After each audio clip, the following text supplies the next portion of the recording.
Ayan po sila. Yan yung mga manggigiting na mga planters today. Mabuhay ang mga planters. Pero bago po natin pag-usapan yan, kung bago ka pa lang sa channel ko, paki-like naman po, comment, share, and subscribe. At huwag kalimutang i-hit ang ating button bell para ma-notify po kayo sa ating mga bagong upload.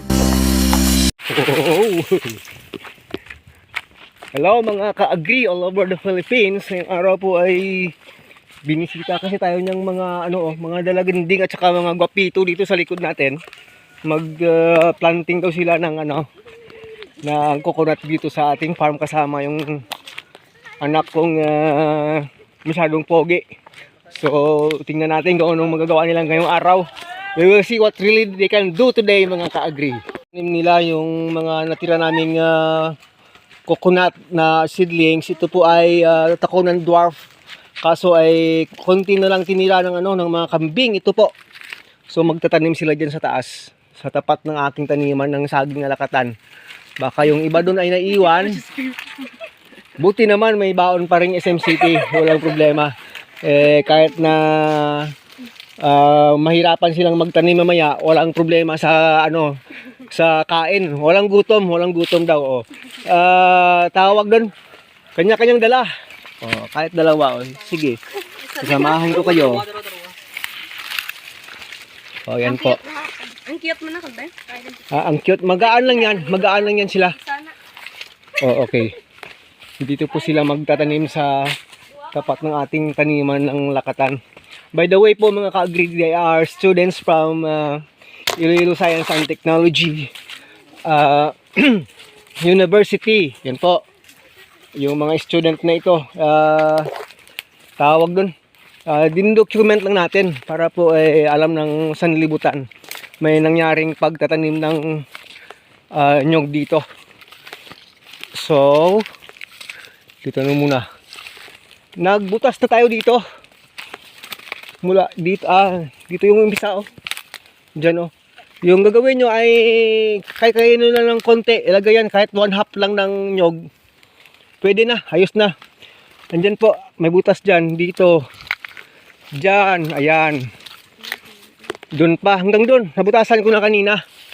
Para hindi na kayo masyadong mahirapan. Kasi baka mapagalitan tayo ng mga parents nyo. Puro pa naman kayo kutis porcelana, yan yung problema Parang walang taga-bundok. O sige, kanya-kanya kayong pwesto. Kasi hindi pwedeng ako pa magtatanim. Ayan. O sige. Documenting. Ayan po. First name, sir? Robert. Okay. Currently studying from ISATU. Ayun po, Iloilo Science and Technologies University. Technology School of Science and Technology. Ayan. Wala palang problema to pwede pa sa bundok to Ayan ayan. Lagay mo na lang kahit 1/2 or 3/4. Ayan. Okay na yan. Ganyan lang po kadali magtanim ng nyog. Kahit wag mo lang diligan, okay na po yan. Ayun, accomplish. First area accomplish. Ayan po. Patayuin mo lang ng maganda, lagyan ng konting lupa. Mabubuhay na yan kasi nyog yan Yan. Ayan.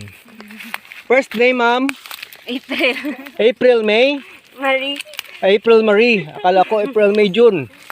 Si April, May. Ikaw, ay naku, mahirap yan dyan, ma'am. Kaya mo yan dyan? Sure ka? Maraming tinik-tinik yan. Sure mo? Yeah. Tutulungan na kita. Ako na? Sige. Gawin mo hanggang kaya mo. Magdo-document tayo sa inyo. May mga butas niyan dyan. May dito pa nga, Dito pa yung isa, May nabutasan pa tayo. Dito pa, ma'am, yung isa, ma'am. May ara pa da. Oo. Palangga daw, mabudayan kasi ang pangita lang yung tawahay dito sa punta. Ako na lang siguro magtanong da. Okay. Sige. Lagyan ko lang ng isang seedling dito. Ayan, lumabas na si Yaring Araw. Tatayong ang bakod tayo, binalik mo tayo bakod. Ang kudal, ginbalik mo dito, wala. Basi, sulod ang kanding. Ayan po. Oh. Ay, ito, hindi pa natanim to. Ah, okay na ba to? Okay. Ayan po. Grabe sila. Ah, hindi lang pag-ubos sa tabon, ma'am. Okay lang, okay lang. 1/2 to 3/4 of the husk. Ah, dito ka lang sa punta, ma'am. Basi bulay kapag kami dito, pag sa babaw.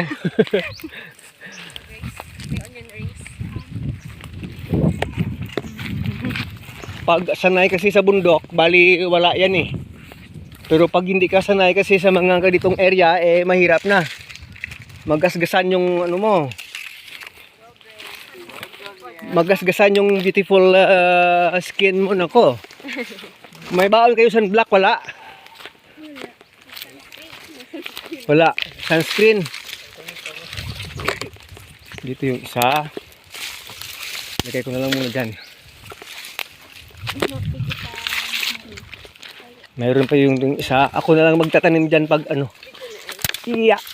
Hindi nyo kaya.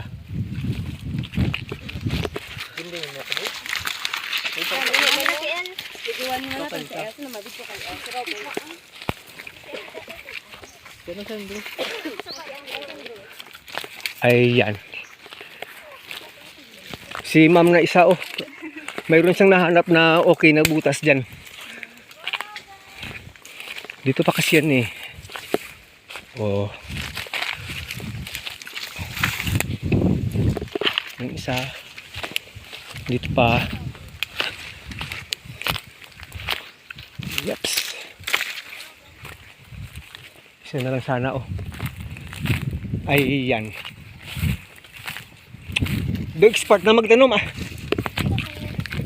Ganyan po sila kasipag, oh.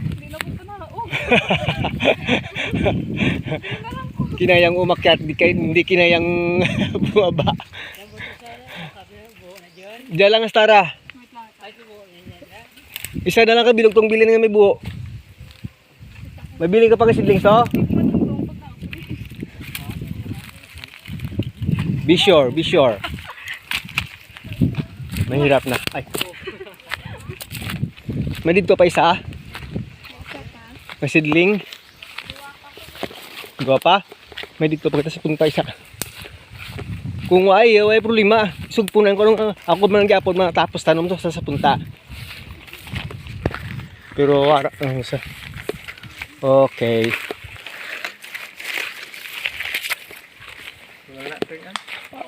Ako na lang mag-keep safe nito pagkatapos. Hindi naman kasi ito mamamatay kaya hayaan na muna ng ganito. Okay. Dito sa dulo.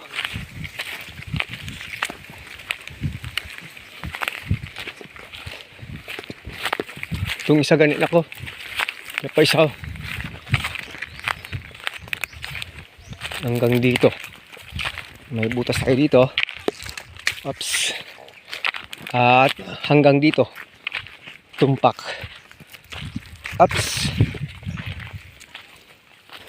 May isa pang butas dyan eh. Oh. Very needful kasi sa mga student ngayon. Na makapag-planting talaga. So yun dito po yan sa tapat ng taniman natin ng last area natin ng Lakatan. Yan na po yung unang nating tinanim.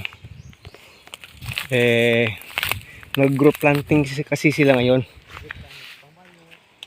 Okay na, okay na? Bisan ako lang talaga magtanong dyan, pwede man. Gintong-tong ko lang yan, hindi man patay. Patinduga lang nakagtabuni. O ayan. Ganyan daw magtanim ng ano, takunan dwarf coconut. Ayan. Okay na nga yan eh. Mga 22 inches na nga yung height yan eh. Oh, okay. Why ikaw tikalo nak? So ayun. Ayos na. Balik na kayo sa mga area na hindi masyadong mainit. Amo na to tripente, tapos Ayun lang. Ayun lang. Ganun lang kayo mag-tree planting. Kasi nakaano na yung yung area naka-prepare na tataniman. Masyadong mainit po, 1:30 in the afternoon. So kawawa yung mga estudyante natin. Lahat yung mga puputi, iitim.